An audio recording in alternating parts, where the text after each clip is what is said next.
Welcome to the InCites podcast by the UNSW Law Society. We're joined today by two vice presidents from our society, Kyla from Private Law Careers Portfolio and Amrita from Public Interest Careers Portfolio.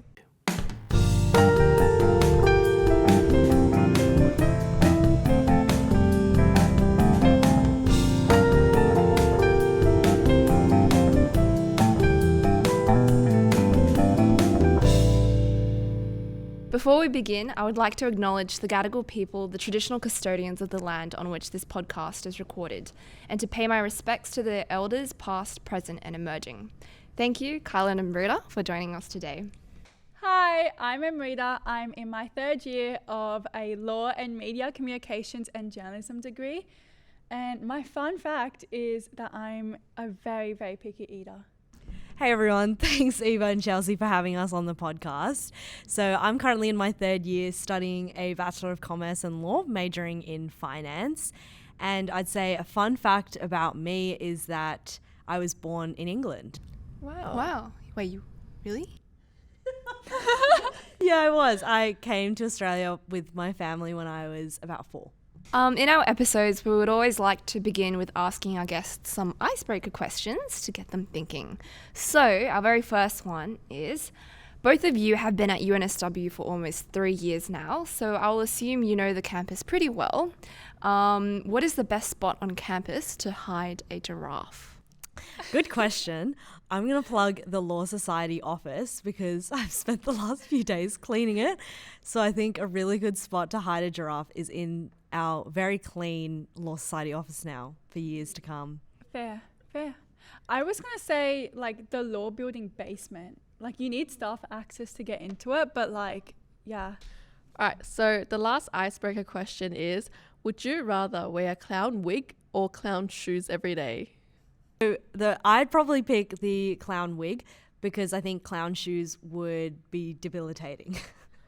And I'd find it really hard to walk around everywhere because of clown shoes.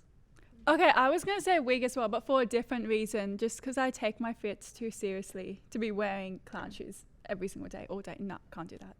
So we know that private law careers serve to support students through their degrees who are interested in pursuing a career in private law, and public interest focuses primarily on non-corporate career opportunities. Can you tell us a bit more about your portfolio and what kind of events or programs you guys host? So the Private Law Careers portfolio is really about bridging the gap between students and our law firms. And so all of our events, whether that's our firm presentations or our clerkship support series events or mentoring programs, all serve to be able to create a stronger connection between our future workplace and university students. And so I'm really proud of the work that we've done so far this year. Currently, in the height of clerkship application season, we're running a bunch of firm presentations where firm representatives come on campus and speak to our students about what the clerkship process is like and what the experience is like unique to each of their firms. So that's just one of the many things that the portfolio has to offer. Hi, so the public interest portfolio basically deals with all things public interest. So under that, we cover working in the government, working in legal aid, pro bono work, working in courts like barristers, things like that. There's a lot that comes under it. So our portfolio, kind of similar vibes. We run a lot of panel events, a lot of networking events, and then we have media content that goes out as well to kind of get students in touch with the types of opportunities that are out there in the public sector. Yeah, thanks guys. That was a very insightful response. And Amrita, I really enjoyed the careers at the bar night. I found it really fun and also very insightful as well. And I really enjoyed it. Thank you for that. Oh yeah, I think last week I also went to the clerkship cocktails evening. I think that was really fun. It was at QVB, the tea room. I would recommend. Yeah, I wish I had time to go there. Well, in addition to that, so what has been your favorite event or program of the year from your portfolio? And are there any upcoming events or programs that you're particularly interested about or excited about? Should I go first? Okay. So my favorite one has definitely got to be the criminal law networking night that we did last term. absolutely amazing. We had incredible panelists. Shout out to Steph, my director, for putting it all together. It was amazing. All the guests, all the panelists had such a great time, and it was so insightful, so inspiring. Absolutely loved it. Upcoming events, we have quite a few of really exciting ones. So we have a law reform panel where we have the former Chief Justice of the Supreme Court coming in. And we've got a human rights night, networking night. So I'm really excited for those two. Yeah. I have to say I am really gutted that I can't attend the law reform panel. I really want to go. Yeah, it sounds really good and very exciting because I think the justice is also on the Folbig inquiry as well.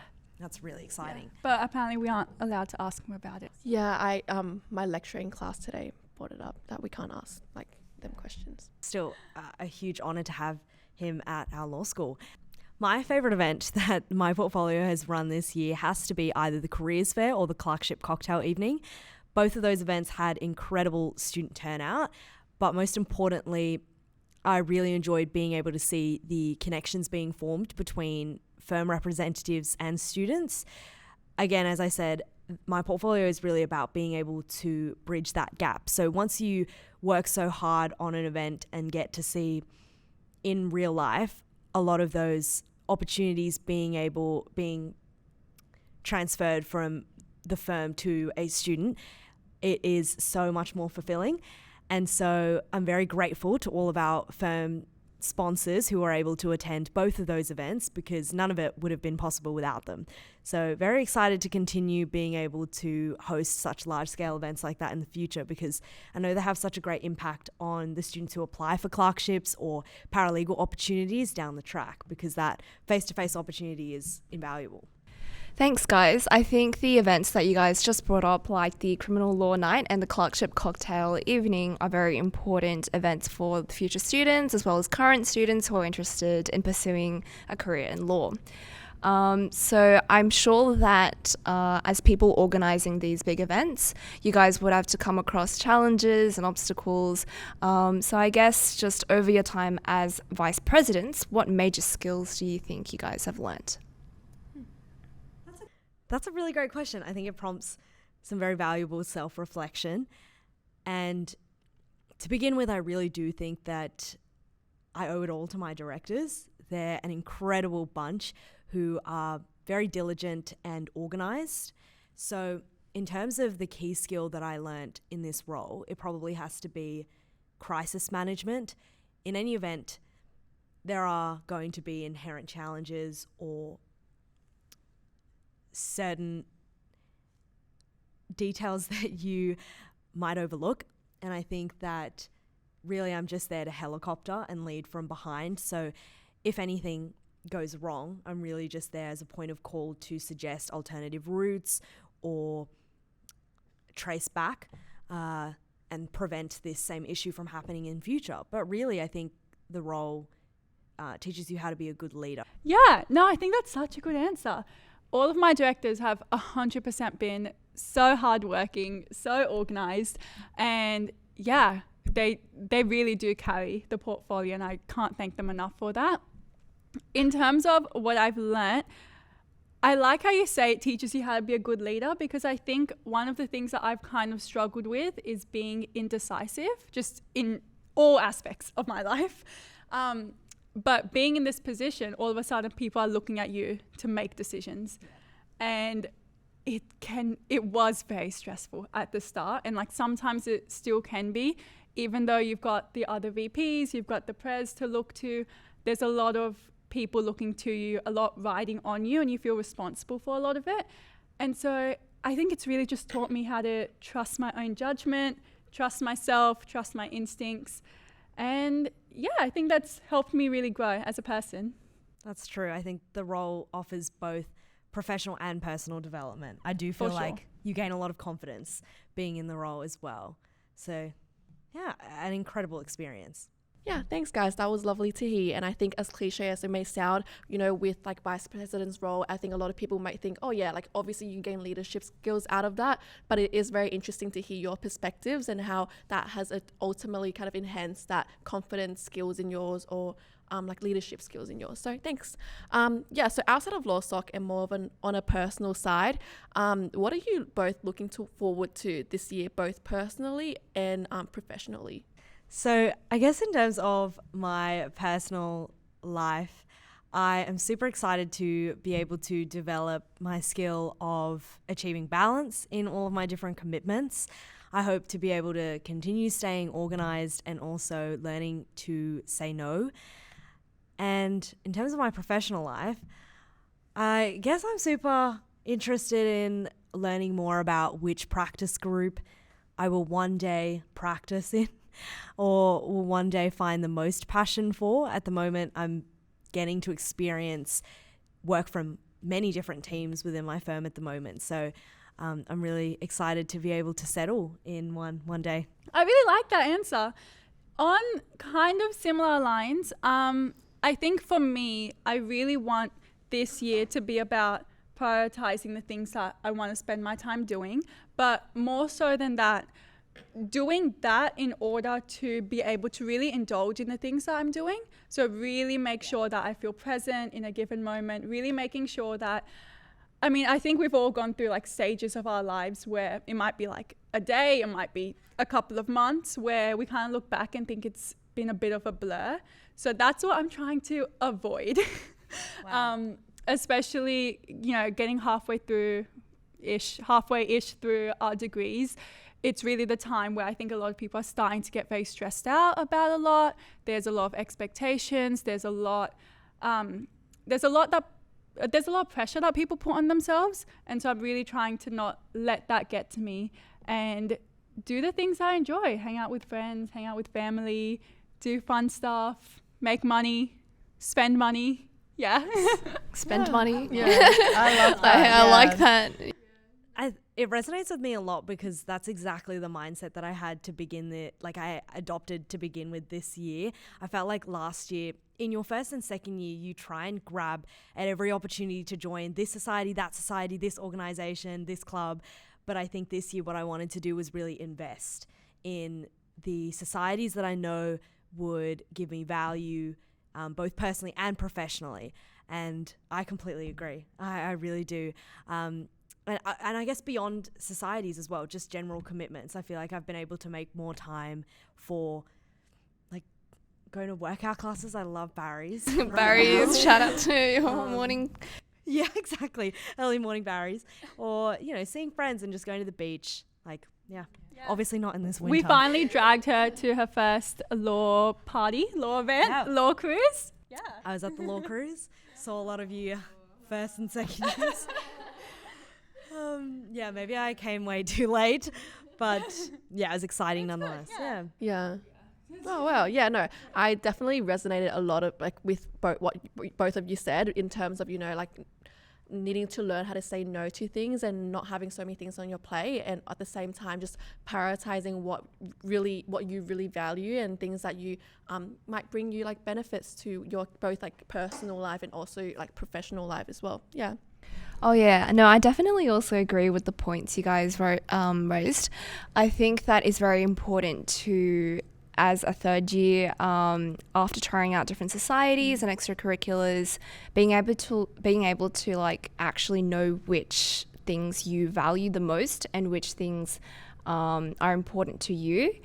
I think being able to differentiate between something that's just on the side or something that is main, and prioritizing yourself. Do you have something to say, Kyla? No, just that I love you. I love you too. I guess on to our next question. For our students who are interested in both private law or public interest law, to you guys, what are some potential career paths?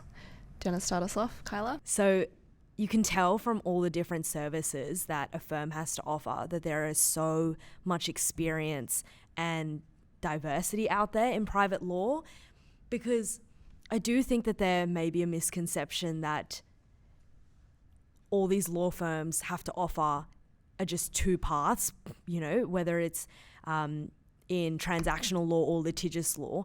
There's actually a range of different services that offer a bit of both front end and back end work. So that would include employment and competition law.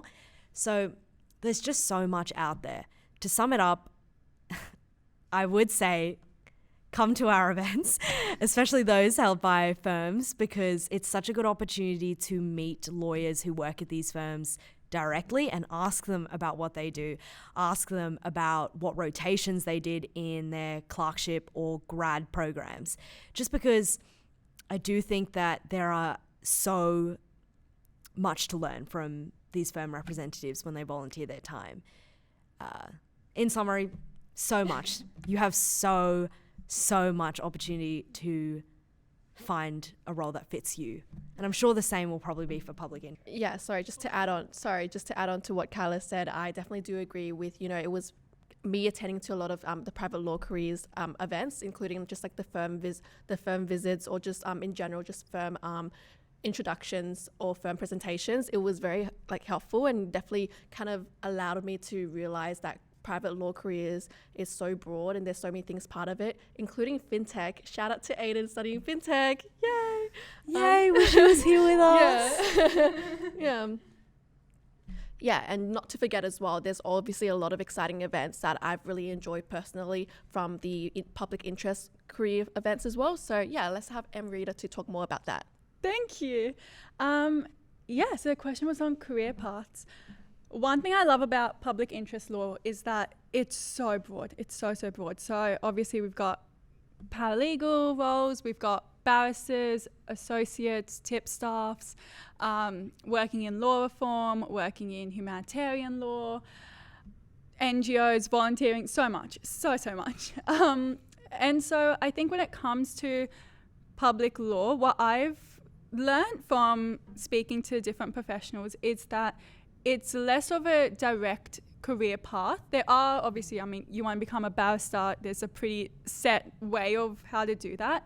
But so many people working in the public sector have either started off in private law and then moved over, and vice versa as well, I'm sure. So it's really, you can go back and forth, figure out what you like. Yeah. I thought that was good. I was going to say that was a good way of plugging both of us. I feel like it's uncommon for students to recognize the overlap between our two portfolios.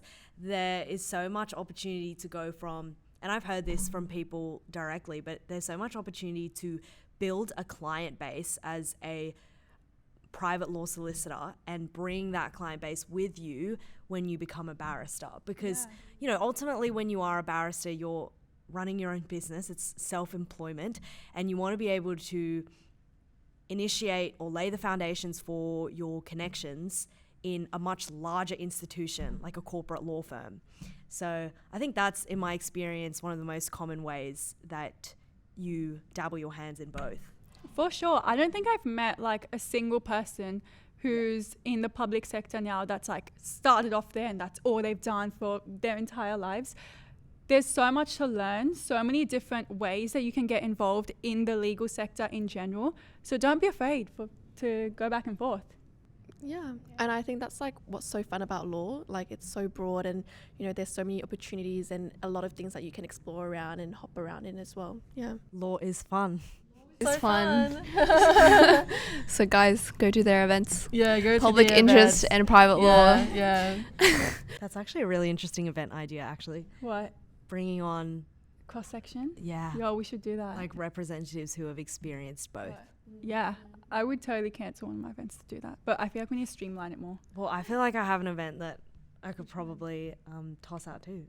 Well, you guys can discuss about that afterwards. We look forward to your collaboration, guys. Yeah. All right. I guess moving on to Amrita, in terms of public interest, can you provide any advice or suggestions for law students who are interested in pursuing a career path? I think that's a really great question. In terms of advice, I guess I'll just say that every experience is good experience. So what I've learned from all my lecturers, from anyone in the field that I've spoken to, is that you can't be hyper fixated on, I need to do this, I need to do this, I need to do this. At the end of the day, you need to recognize you're in your late teens, you're in your early 20s, you're going to have so many different types of experiences, make so many mistakes across so many different facets of your life. But at the end of the day, all of them are teaching you something. They're teaching you more about yourself, more about what kind of work you want to go into.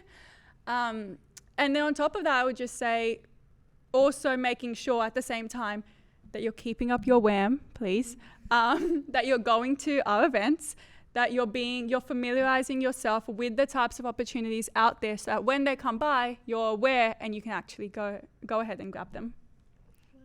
I want to build on the first part you said about how any experience is good experience, because I too have heard that a lot. And the reason why that's so important to understand is that you might find yourself close to the end or whatever, middle of your law degree, and you realize that you don't have maybe relevant legal experience and you feel like that's a disadvantage. That is not a disadvantage. I repeat, that is not a disadvantage. And the reason why non-legal experience is still so important is because you're able to extract the skills that are relevant to a future legal experience from those. If you work in hospitality, this is a client-facing role, so you're able to extract your interpersonal communication skills and apply that in the legal field as well. So it's really, really important that you include those in your CV, that you're able to speak confidently about those transferable skills in an interview, because again, all of those are your unique selling points. No one's going to have the same CV as the next person. As long as you know how to extract the skills from any experience you have, non-legal or legal, you'll do great. So I just thought that was an amazing point that you made, because thank you. Yeah. Amazing points raised by both of you. I definitely do agree. I think having these hospitality or retail jobs as well, like these experiences, you should not be embarrassed about it. Like, you should definitely put it in your CV, because that shows the recruiters how adaptable or versatile you are going into law. So yeah, no, great advice. I also just had a thought as well. I think on the topic of talking about careers or CVs, resumes, applying for jobs, I think this is something that I experienced recently, which was about networking. So I feel like it is important that you do reach out to people and talk to them, and just don't be afraid of rejection, or like thinking that, oh, will they respond to me? Or like, oh, like who am I to talk to a partner or a senior manager? I feel like it is very important, because you are a student. They know that you are pretty young, and you want advice. A student as well. Yeah, no, definitely. So I think it's just taking that step forward, actually sending that email, sending that Teams message to actually talk to a person that you want to learn more about, or you want to ask questions about. Can I just add on to that? Yes, sure. Because I just remembered something that one of our panelists said. She said, just be aware that like everyone around you in everywhere, so like in your classrooms, your lecturers, the people you speak with at networking events, they're going to be your future colleagues. Yeah. So build good relationships with them, be kind, be respectful to everyone you meet, and you'll be okay. Because the law cohort is so small as well, you know, you're going to eventually see some of them, meet some of them, or even work with some of them in the future. So you definitely want to build a good connection or a good network group. Yeah. And even in an interview, if you get rejected, don't worry. What's the worst that can happen? It's just a rejection. Yeah. So I think just learn from all the experiences you've had from that interview, and you'll only go up from there. All right. I guess for Kyla, do you have any other similar advice for private law students? Sure. I think it's difficult to isolate my advice for a particular sector of law. I think, generally speaking, what we've been talking about tonight is applicable to really any job or any career path you want to take. But I do think something in particular for law firms when you do your interviews or cover letters is to make sure you tailor your responses to these particular firms. You should be able to research what cases or deals they've been involved in to show that you have an actual interest in the work that they do. You know, it's very easy to copy and paste the same cover letter for every single firm. I'm guilty, but they can tell. They can tell. So ultimately, it's really important to just do research on the firm that you want to apply to. And that means not forcing yourself to learn about something you don't want to. Perhaps they don't have the service line that you're actually interested in entering. So research because you want to and because you're interested and you're passionate about this area of law that this firm does particularly well in, and you'll be set. So yeah, I think that's my advice for interviews and cover letters for law firms. But I'm sure, again, as I said in the start, it's quite applicable anywhere. Yeah. No, I think that's the same with applying for like public interest legal careers as well.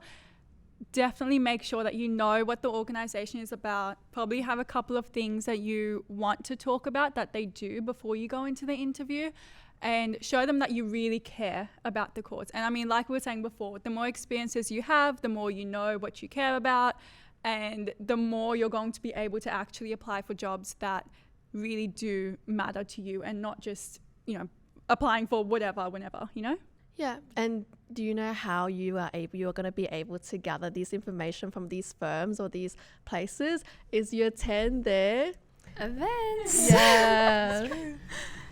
Yeah, moving on to the next question. I guess I'll ask Kyla this first. Do you think there are any current trends or emerging issues in private law that you find particularly interesting or challenging?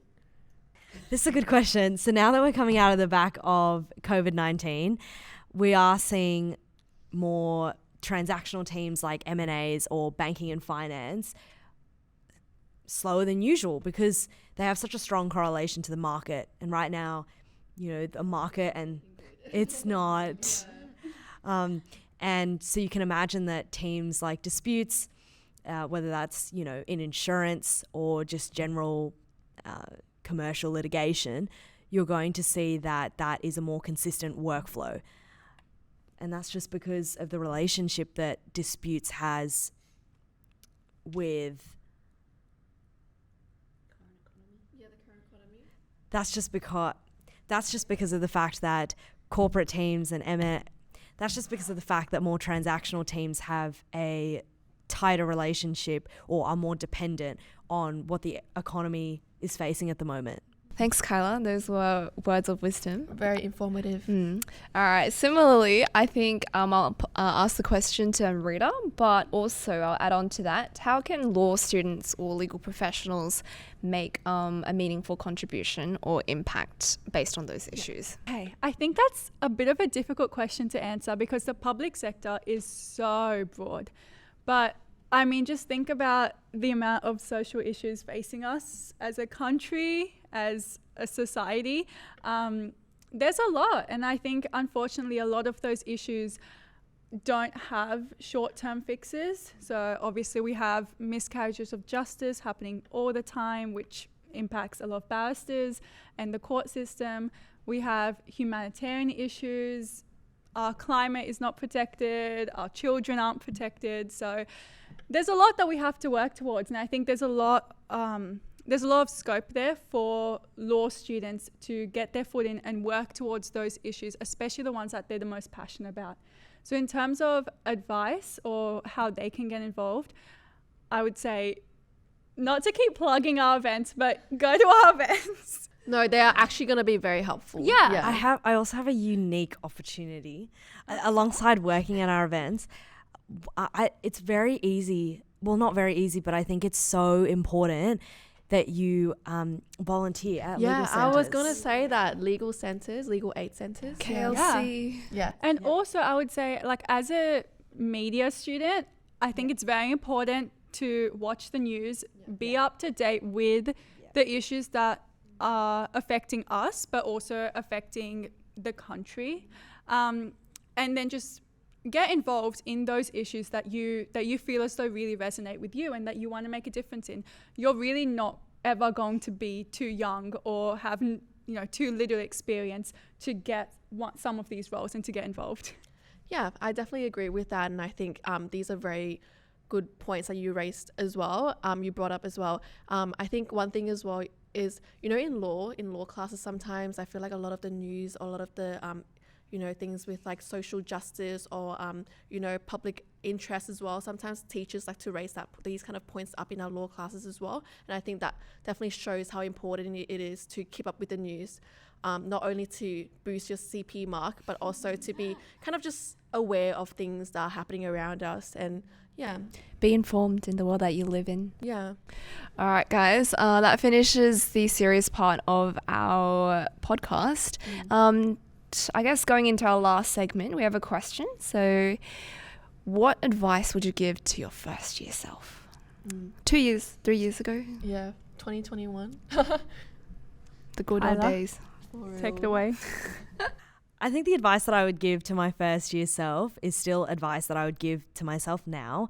And her friends. Yeah, exactly. I hear this every day. Which is exactly what Amrita actually touched on, which was being in the present. I think that, you know, it's common for very busy people to have parts of their life, characterized as blurs. And you really want to find people and activities that make you feel like time stops. So I think you should continue investing in those opportunities to do so, because look, your time at law school isn't very long. 5 years does sound like a long time when you start in your first year, but that time flies, especially if you say yes to every single thing that lands on your plate.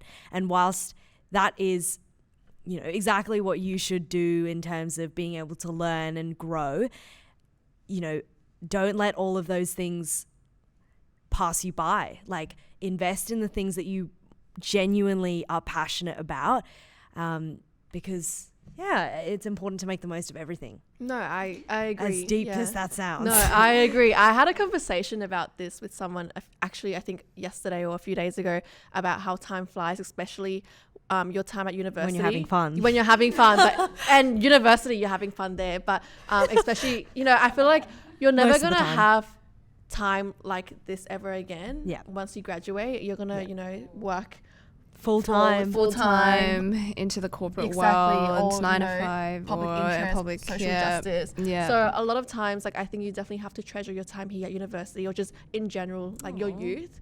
Yeah. Yeah, no, I think that's amazing advice. I mean, okay, when I hear this question, not to be that person, but I feel like there's nothing that I would go back and tell like my first year self, because I don't think there's anything that I really regret that much, I think. I really do believe that everything happens for a reason. I believe that you make mistakes for a reason. And when I look back, even though there's things that I might say, okay, if I could go back, maybe I would do them differently, I do differently now, right? Like, in a given moment, you do the best you can with the things that you know in that moment. It's all about growing. It's all about learning and doing better once you know better.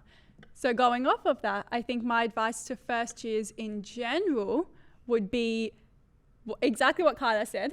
And learn from your mistakes. Yeah, be willing to make mistakes, be willing to learn from those mistakes. I think something that you might have to learn a bit is being humble and understanding that you too can make mistakes, that you too have flaws, and being really introspective. So take the time to self-reflect and take the time to learn and be better, so you can look back and say, wow, like, I've grown so much, not just... And you don't regret anything. Like, you don't want to regret anything. Yeah. Exactly, yeah. And when you know better, you should try to do better. Exactly. Having that growth mindset of yours, it's very important. Yeah. Well, thank you both for your time here today, and we are very grateful to be able to gain a better understanding of private law and also public interest, and very positive that our audiences will too. Thank you guys so much for having us. Yeah, we really appreciated talking to you. And we did too. We did too. We learned a lot. Thank you. All right, that's a wrap today. So thank you for listening to InCites by UNSW Law Society. If you enjoyed this episode, please subscribe to our podcast so that you don't miss out on any future episodes.